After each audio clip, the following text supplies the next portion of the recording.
참 세월이 참 빨리 가죠. 벌써 11월 첫째 주니까요. 11월도 아주 금방 갈 거예요. 그쵸? 네. 참 세월이 빨리 간다는 생각이 더 드네요.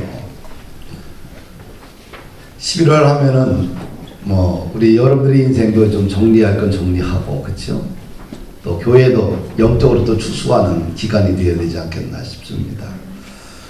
그래서 기도하면서 11월을 좀 우리가 잘 준비해서 영향력 있는 그런 은혜의 시간이 좀 되기를 원합니다. 우리가 그 베드로 전서를 같이 우리가 살펴보고 있는데요. 베드로 전서가 보니까 굉장히 주옥 같은 이야기들이 참 많습니다. 단어 하나하나가 주는 의미가 우리 신앙인들에게 굉장히 도전이 되고 새 힘을 주는 것을 봅니다. 어쩌면 이 땅에 있는 흩어진 나그네 그리스도인들의 공동체들에게 꼭 필요한 말씀이 아닌가, 그런 생각이 듭니다. 베드로전서 1장 전반부에는 이제 흩어진 나그네들에 향한 바울 사도의 고마움과 그들의 신앙을 격려하고 나서요. 그 다음에 지난주 13절 이후부터는 그럼 어떻게 살아야 되느냐, 삶의 문제를 집중적으로 점검하고 있죠. 흩어진 나그네 공동체가 힘있는 공동체가 아니라 참 연약하지요. 또 사회적으로도 좀 저소득층에 가깝고요. 고린도 교회는 좀 반대죠. 저소득층에 가깝고 사회적인 명사들이 전혀 없고요. 말 그대로 힘없고 빽없고 별로 소망이 없는 당시의 서민들이죠. 소아시아 지역에서 예수 믿었던 공동체가 바로 그렇습니다. 그들에게 위로해주고, 그러면 어떻게 너희들이 살고 있는 지역 사회 속에서 그리스도인들은 어떤 모습으로 살아가야지만 되겠느냐, 이런 삶의 문제가 13절 이후부터 다루고 있어요. 그래서 지난주에는 마음의 허리를 동여라, 하여튼간 뭐에 정신 차리고 살라는 얘기예요. 깨어 살라. 원수 마귀 사단이 하나님의 자녀들을 찾아가서 두루 다니면서 찾아서 죄의 자식으로 또 마귀의 노예로 끌고 갈 수 있으니까 정신 차리라는 겁니다. 오늘은 거룩하게 살라는 얘기입니다. 영어로 kick the bucket이라는, kick the bucket, 이 말은 뭐냐면 양동이를 걷어차다 라는 뜻인데, 이 뜻 이외에 또 한 가지 뜻이 있는데 삶을 마감하다 라는 의미를 가지고 있어요. 이 말에서 유래된 것이 버킷리스트라는 말입니다. 버킷리스트는 죽기 전에 꼭 하고 싶은 일들이라는 것이죠. 호스피스 전문의 오처 슈이츠는 죽을 때 후회하는 25가지라는 글을 썼어요. 그 저자로 아주 유명하죠. 그냥 대충 쓴 것이 아니라 실제로 1000명의 죽음을 앞에 둔 사람들을 인터뷰를 했어요. 당신이 마지막 후회하는 것들이 무엇이냐? 죽음을 앞에 둔 사람들에게 당신이 지금 마지막 후회하는 것들이 무엇이냐? 이런 질문을 했어요. 1000명에게. 그 1000명이 질문한 것을 25가지로 말을 했는데, 뭐냐? 사랑하는 사람에게 고맙다는 말을 했더라면, 조금만 더 겸손했더라면, 친절을 베풀었더라면, 나쁜 짓을 하지 않았더라면, 꿈을 꾸고 그 꿈을 이루려고 노력했더라면, 다 뭐예요? 몸 했더라면, if가 들어가잖아요. 그치요? 감정에 휘둘리지 않았더라면, 만나고 싶은 사람을 만났더라면, 기억에 남는 사랑을 했더라면, 이것도 죽기 전에 이렇게 후회하는 것들이에요. 그러니까 기억에 남는 사랑을 많이 하면 좋겠지, 그렇죠? 죽도록 일만 하지 않았더라면, 일만 하다 보니까 어느 날 갑자기 죽음이 찾아온 거지요. 가고 싶은 곳으로 여행을 떠났더라면, 내가 살아온 증거를 남겼더라면, 삶과 죽음의 의미를 진지하게 생각했더라면,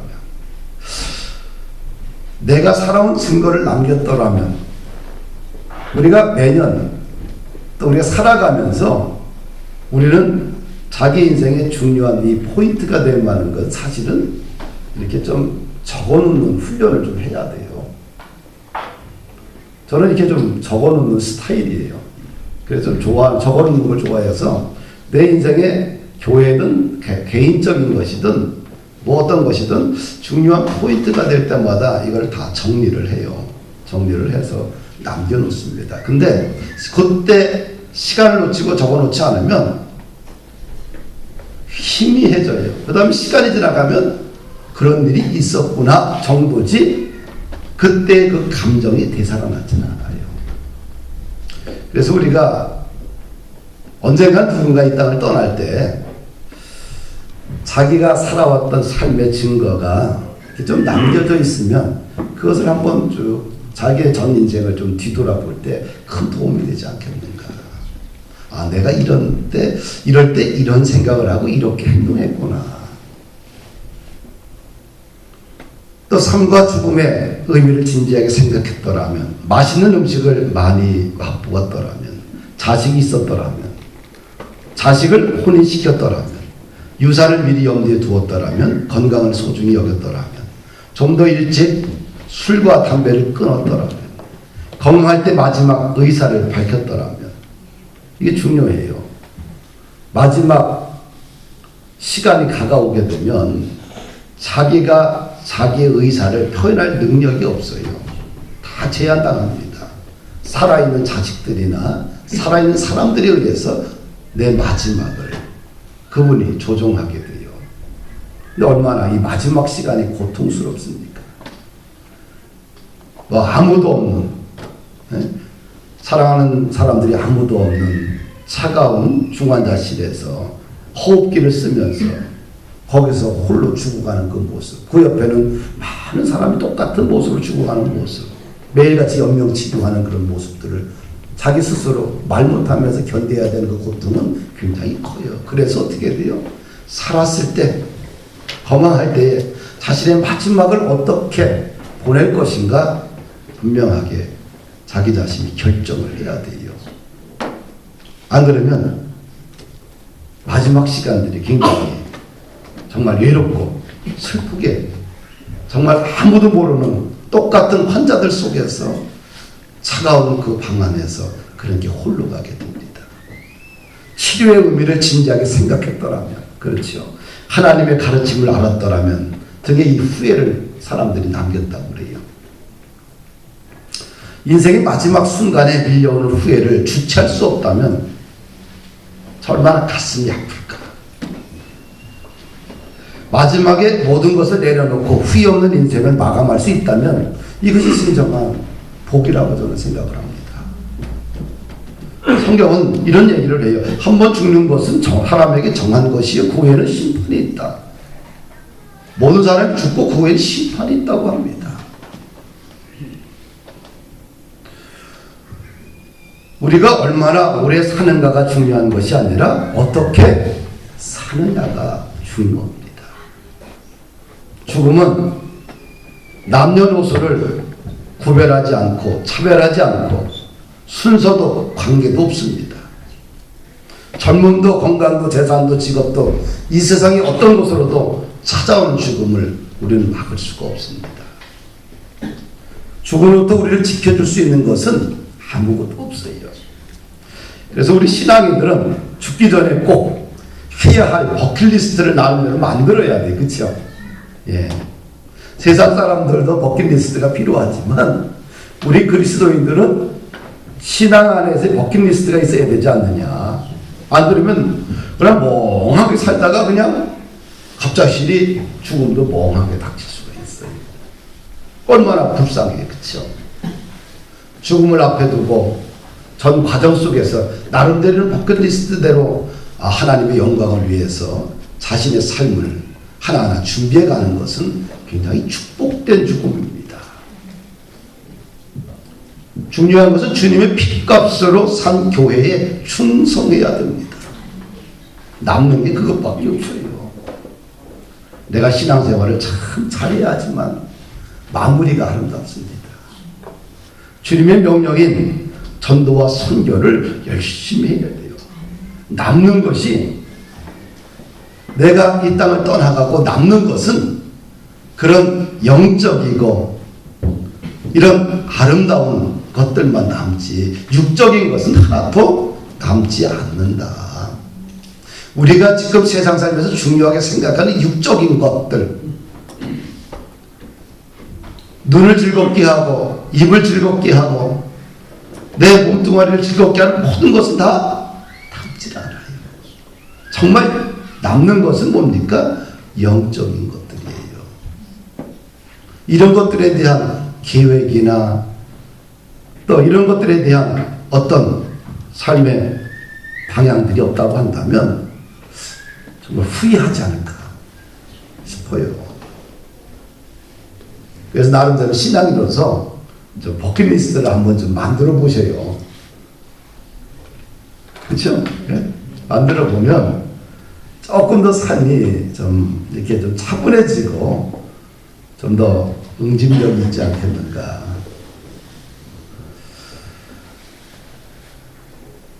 오늘 본문은 그냥 거룩하게 살자는 얘기죠. 후회하지 않은 인생을 살던 비결이 뭐예요? 거룩하게 사는 길이에요. 14절에 보니까 너희가 순종하는 자식처럼 전에 알지 못할 때에 따르던 너희 사욕을 본받지 말라. 우리가 예수 믿기 전에 불순종한 삶을 살았는데 이 불순종의 삶의 모습은 뭐예요? 자신의 사사로운 욕심에 치우쳐서 산다는 거예요. 그런 삶을 살지 말고 뭐예요? 이제 예수 믿고 구원받았으니까 너희는 부르신 거룩한 이처럼 너희 모든 행실에 거룩한 자가 되라. 내가 거룩하니 너희도 거룩하라. 자신의 본질적인 욕망과 욕심을 본받지 말고 뭐예요? 거룩하게 사는 것. 나를 부르신 분의 거룩한 삶을 살아가는 것. 하나님의 본성이 거룩 아니겠어요? 그렇죠? 네. 근데 우리는 타락한 본성을 가지고 있잖아요. 오늘날 우리 시대를 보면 어때다고 생각해요? 소돔과 고모라나 시대보다 오늘이 더 타락하지 않았나라는 생각이 들 정도입니다. 로마가 망한 것도 음란으로 망한 거지 사실은. 예, 내부적으로 무너진 거지요. 예. 모든 사회가 외부에 의해서 망하는 것보다 내적으로 무너지면 붕괴되게 됩니다. 그것이 전부 다 도덕적인 것과 연결이 돼 있어요. 그래서 내적인 붕괴의 문제는 가장 중요합니다. 도덕적으로 영적으로 심각한 손상을 입으면 어떤 나라든 사회든 공동체든 사실은 붕괴됩니다. 교회 붕괴의 원인이 뭡니까? 도덕적이고 영적인 심각한 손상을 입으면 교회는 완전히 무너지게 되어 있어요. 사회도 마찬가지입니다.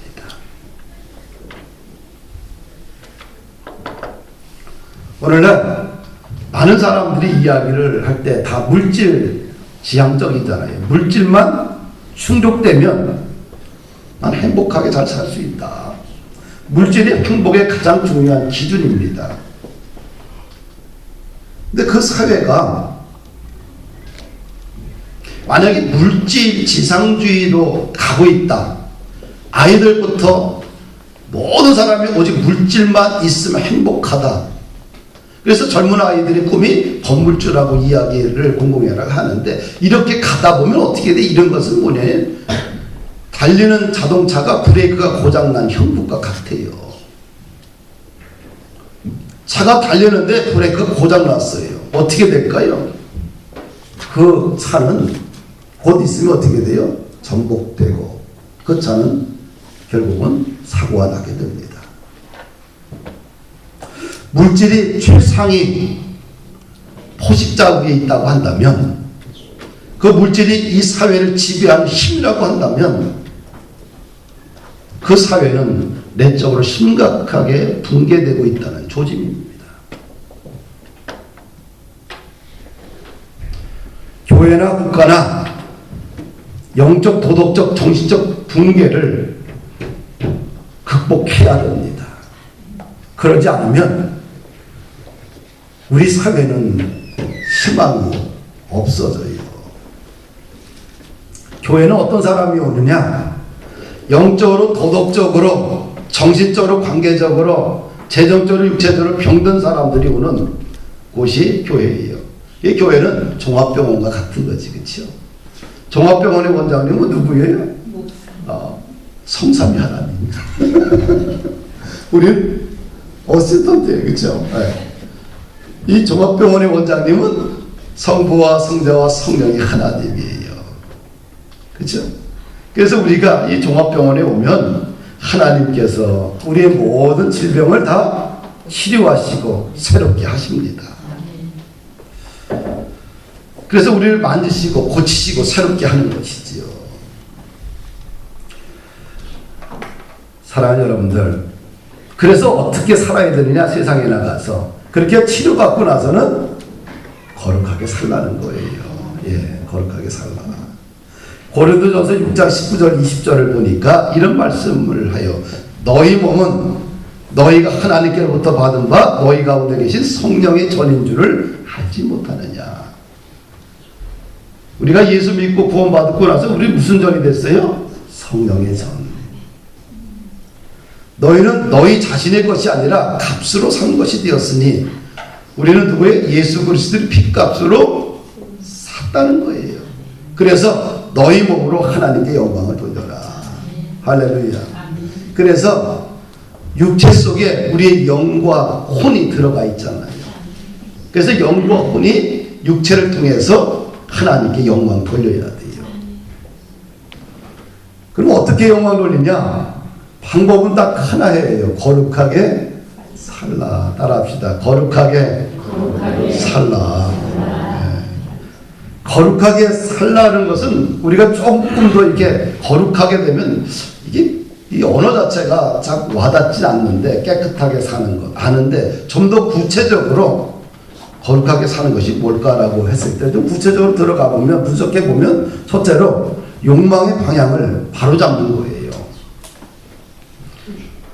인간은 기본적으로 죄의 속성을 갖고 있기 때문에 욕망에 사로잡혀 있어요. 욕망이란 뭐냐? 내가 원하는 상태를 말해요. 거룩은 내가 원하는 잘못된 욕망을 내려놓고 하나님의 뜻으로 채워가는 것이 거룩입니다. 그래서 욕망의 방향을 바로잡는 것이 거룩이다. 아이들도 욕망이 있고요. 학생들도 욕망이 있고, 청소년도 욕망이 있고, 노인들까지 다 욕망이 있어요. 욕망대로 살아가는 건 죄악의 습성이에요.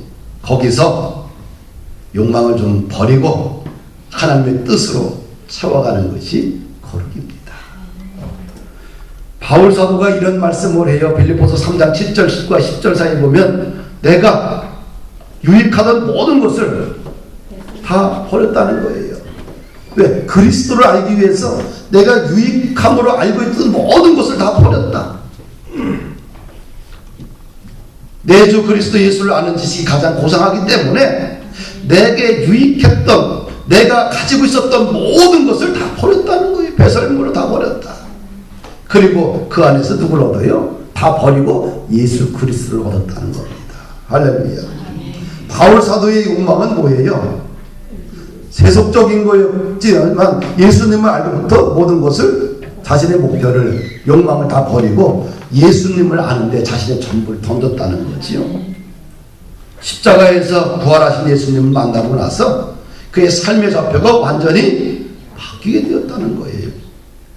그래서 예수님을 아는 지식을 최고의 지식으로 여겼고 다른 모든 지식들은 배설물로 여겼고, 그래서 거룩하게 살기 위해서는 욕망의 방향이 누구에게로? 주님께로 바뀌어야 돼요.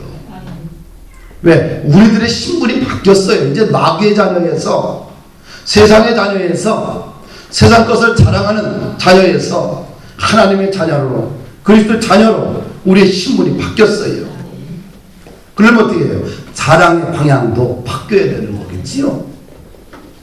그래서 과거에는 살던 것이 예수 믿기 전에는 무엇을 먹을까, 입을까, 또 마실까라는 가장 인간의 기본적인 욕구에 충실했다고 한다면 이제는 어떻게 해야 돼요? 하나님의 나라와 의를 위해서 살아가는 삶으로 삶의 가치관이 바뀌어야 된다는 거예요. 이것이 거룩입니다. 그래서 하나님과 교제하면서 하나님에 대한 열망을 더 많이 갖는 것, 이것이 거룩이에요.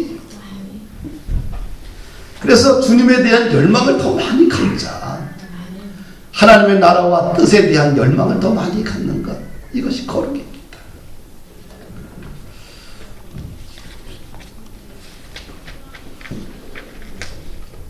두 번째로,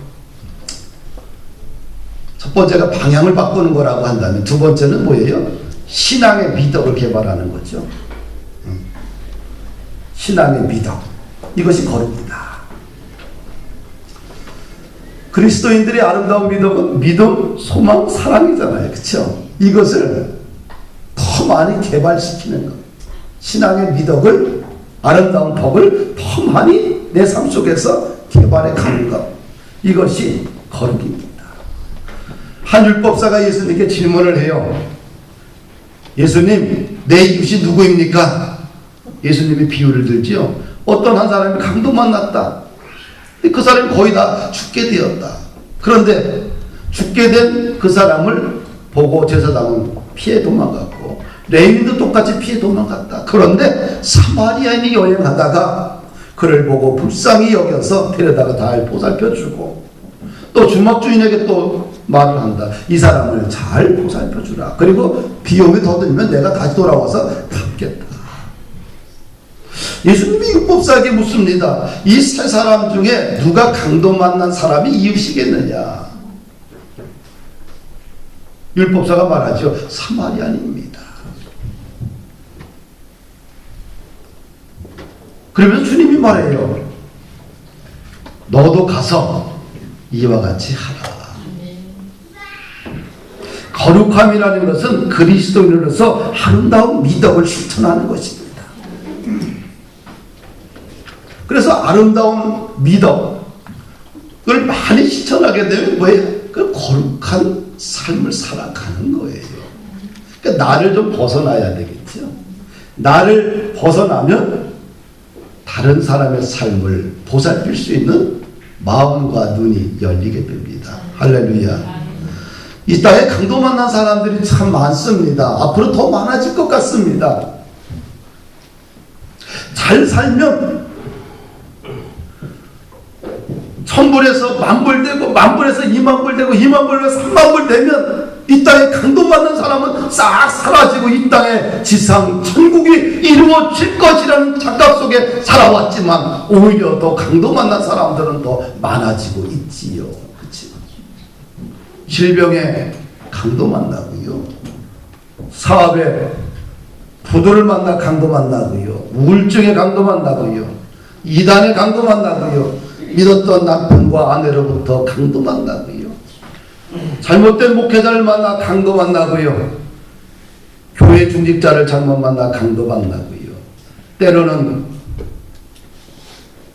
천재지변에 강도 만나고 허우적거리며 죽어가는 영혼들이 얼마나 많습니까? 인생이 파괴되어 가는 사람들이 얼마나 많아요. 앞으로 노년에 강도 만난 사람도 얼마나 많겠습니까? 이들에게 친구가 되어주는 것이 뭐예요? 거룩이라는 겁니다. 아멘? 이런 강도 만난 사람들에게 사랑과 친절과 섬김을 베푸는 것이 그리스도인들의 미덕이요, 이것이 거룩한 삶이라는 겁니다. 할렐루야. 정죄하기에 앞서 뭐예요? 비판하기에 앞서, 판단하기에 앞서 그냥 무조건 용서하고 사랑하고 안아주는 것, 이것이 거룩한 삶이라는 거지요. 할렐루야. 세 번째로, 거룩을 위해서는 성령 충만을 따라가는 삶이어야 됩니다.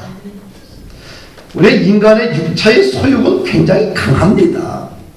근데 이것을 이길 수 있는 힘이 나에게는 없어요. 성령 충만할 때 인간의 육체의 소욕을 잠재우고 내 안에 거룩한 하나님의 영광을 드러낼 수 있는 힘이 나오게 되는 거지요. 예수님이 승천하시면서 제자들에게 말씀하셨죠. 요한은 물로 세례를 베풀었지만 너희는 몇 날이 못 되어 성령을 선물로 받으리라. 근데 이 성령이 뭔지는 몰라요. 그러면서 부연 설명하기를 오직 성령이 너희에게 임하시면 너희가 권능을 받고 성령이 오게 되면 능력을 받는다는 거예요. 그리고 예루살렘과 온 유대와 사마리아 땅까지 증인으로 삶을 산다. 성령이 뭔지를 모르겠지만 성령을 받게 되면, 임하게 되면 능력을 받고, 그 다음에 능력을 받으면 그 다음에 세상을 향해서 복음의 증인으로 살아간다는 겁니다. 바울은 에베소 교회 성도들에게 말하죠. 세월을 아끼라, 때가 악하니라, 술 취하지 말라, 이런 방탕한 것이니 오직 성령의 충만을 받으라. 거룩함이라는 것은 뭡니까? 성령님을 따라가는 삶이라는 거죠. 그래서 늘 성령 충만한 삶을 추구해야 된다는 겁니다. 성령은 뭡니까? 또 다른 예수님이죠. 육체로 왔던 예수님이 부활 승천하시고 나서 이제 보이지 않는 보혜사 성령님을 우리에게 보내주신 거예요. 그러니까 성령님은 뭐예요? 곧 예수님이고, 그렇죠? 하나님인 거지, 그렇죠? 구약시대는 성부 하나님이 주도적인 역할을 했다면, 그 다음에 육체로 오신 예수님은 뭐예요? 성자 하나님. 그 다음에 그분이 가시고 나서 교회 시대에는 성령 하나님이지. 한마디로 거룩함이란 누구예요? 예수님을 따라가는 삶이라는 겁니다. 할렐루야. 그분이 내 안을, 내 생각을, 내 마음을, 나의 삶을 지배할 때 우리는 세상 중심의 삶이 아니라 영적인 삶을 살아가지 않겠어요?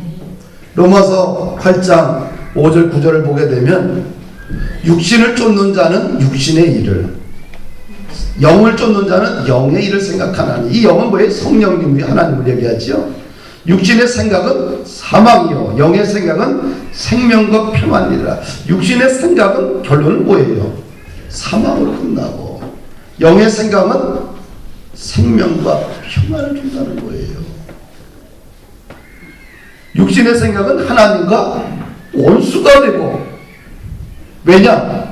하나님의 법에 굴복치 아니할 뿐 아니라 할 수도 없다는 거예요. 육신의 생각은 하나님의 법에 굴복하지도 않고 굴복할 수도 없다는 거예요. 육신에 있는 자들은 하나님을 기쁘게 할 수 없다. 만일 너희 속에 하나님의 영이 거하시면 너희가 육신에 있지 아니하고 영에 있나니, 누구든지 그리스도의 영이 없으면 그리스도의 사람이 아니라. 육신의 생각은 하나님과 원수가 됩니다. 하나님의 거스리는 행동을 하게 돼요. 그러나 성령을 따라가는 삶은 하나님을 기쁘게 하고 하나님께 영광 돌리는 삶을 산다는 거예요. 이 차이가 좀 반대잖아요. 그러니까 뭐예요? 성령 충만한 삶을 살아가려고 끊임없이 노력하는 것이 왜? 거룩이다. 할렐루야. 네 번째로, 거룩하기 위해서는 죄의 유혹을 극복해야 됩니다. 성교도인들은 죄를 뭐라고 했느냐? 양의 탈을 쓴 늑대다, 이렇게 비유했어요. 속에는 뭐예요? 늑대고 겉에는 양이요. 죄란 뭐냐? 양의 탈을 쓴 늑대, 이렇게 비유했어요. 적절하죠? 겉은 순한 양인데 속에는 뭐예요? 늑대인 거예요. 늑대. 죄는 우리들에게 말합니다. 자신이 적이 아니라 친구다. 죄를 친구로 느끼게 해주는 것이, 그래서 죄악의 노예로 만들어 버리죠. 죄는 인간의 마음속에 작용하는 사악한 에너지다. 죄는 인간의 마음속에서 작용하는 뭐예요? 사악한 에너지, 선한 에너지가 아니야. 성령님은 선한 에너지고, 죄는 사악한 에너지. 그래서 죄는 의롭게 살려고 하는 마음의 자세를 흐트러 놓고 경건하게 살려는 마음을 포기하게 만들지요. 죄의 결말은 오직 하나입니다. 하나님을 거역하게 하고 인간의 욕심만 채우게 됩니다.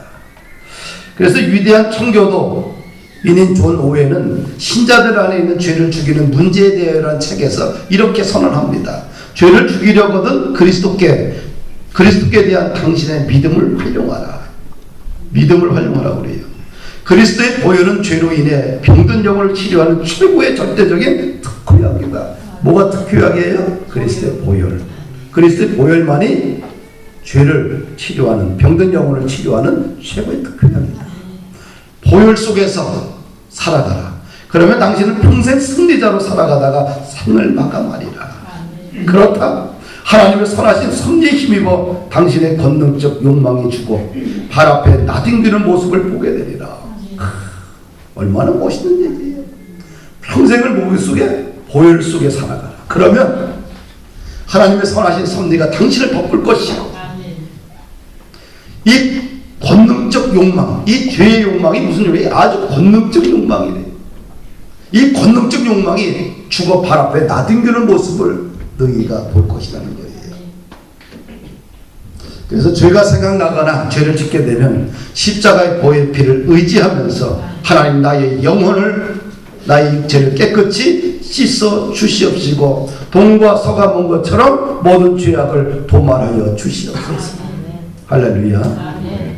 그래서 죄의 유혹을 극복하기 위해서는 성령의 거룩한 습관들을 키워나가야 돼요.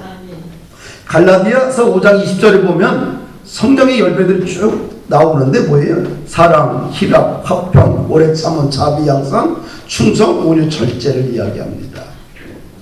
우리가 죄에 빠지다 보면 나도 죄의 노예가 되어버릴 수도 있으니까, 노예로제 걸릴 수 있으니까 뭐예요? 내 안에 거룩한 성령의 습관들을 하나하나씩 더 키워가는 게 중요하겠죠. 사랑의 습관들을, 기쁨의 습관들을, 내가 우울하면 어떻게 돼요? 그럼 억지라도 우석하면서 기쁨을 키워가야 되겠죠. 내가 참지를 못한다. 그럼 어떻게 돼요? 그냥 한 번 더 참고 기도하면서, 그러면서 뭐예요? 나 안에 오래 참음을 더 키워가야 되겠죠. 자기 자신에게 부족한 성령의 습관들을 키워갈 때 죄의 습성들은 점점 사라지게 된다. 우리 엄마들은 잘 알지요. 우리가 가정에서, 창가에서 작은 화분을 키울 때 어떻게 키워요? 항상 햇볕 있는 쪽에다 키워요. 근데 햇볕 있는 쪽에 키우면 이 한쪽에는 어둡고 햇빛이 있잖아요. 그러면 어떻게 햇볕 있는 쪽으로만 자라게 되죠.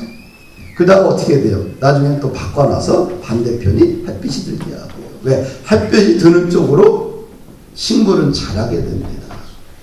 그러면 어떻게, 어둠을 가지고 자꾸 얘기하는 것보다 어떻게 돼요? 내 안에 밝은 면을 자꾸 키워가는 거. 그런 거룩한 습관들을 키워갈 때 거룩하게 살 수 있다. 할렐루야. 그다음에 다섯 번째, 마지막으로 거룩하기 위해서는 영적 훈련이 실천해야 됩니다. 리차드 포스터는 영적 훈련과 성장이라는 책에서 영적 훈련의 중요성을 굉장히 역설했죠. 세 가지를 이야기해요. 내적 훈련, 외적 훈련, 단체 훈련이 있는데, 내적 훈련은 뭐냐? 말씀을 묵상하는 훈련이라는 겁니다. 우리가 영적인 훈련 중에 가장 중요한 것은 뭐예요? 내적인 훈련이 있죠. 묵상 훈련, 기도 훈련, 금식 훈련, 이런 것들, 그쵸? 내적인 건 채워져야 될 거예요. 그래 거룩해지죠. 그쵸? 우리 내면에 하나님의 것으로 가득 채워야 되겠죠. 그러면 거룩해질 수밖에 없죠. 내면을 안 채우고 어떻게 겉사람이 변하겠어요? 그쵸? 겉사람은 어느 한순간 확 무너지게 돼 있어요. 내적 훈련이, 영적 성장 훈련이 가장 중요하다. 그럴 때는 뭐예요? 금식 훈련도 하고요, 기도 훈련도 하고, 매일같이 말씀 묵상하고 해야 돼요. 그 다음에 학습 훈련, 성경 공부도 하고요. 그 다음에 위적인 훈련이 있어요. 내적을 채우고 나서 내적으로만 끝나면 무슨 힘이 있겠어요? 외적인 훈련이 필요하죠. 단순성 훈련이 필요해요. 이제는 복잡하게 살지 말고 좀 단순하게 사는 것. 집에 막 채우는 것이 아니라 어떻게 돼요? 비워가는 작업들 끊임없이. 집에 들어가면 너무 복잡하면 안 돼요. 우리도 참 복잡합니다. 어떻게 하면 다 버릴까? 난 그 염려하고 있어요. 다 버려야 돼. 딱 들어가면 좀 단촐했으면 좋겠다. 필요한 것들만 있고.